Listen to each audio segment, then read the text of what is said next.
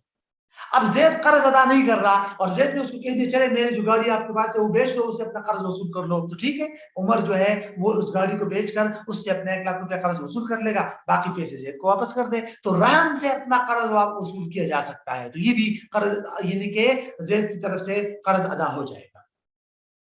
اسی طرح وارث کی ادائیگی بھی آتا ہے کہ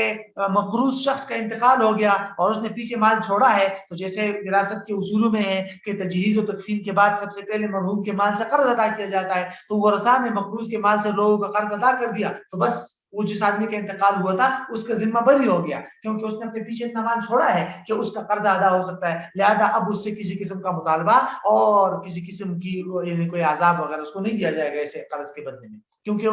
اس نے اتنا مال چھوڑا ہے کہ اس کے ورثاء نے اس کا قرض ادا کر دیا۔ تو بہرحال یہ قرض کی ادائیگی کی کچھ اہم صورتیں۔ اس کے بعد ہم آتے ہیں دوسرے عنوان کی طرف، قرض کی وصولی کے اصول۔ قرض کی وصولی کے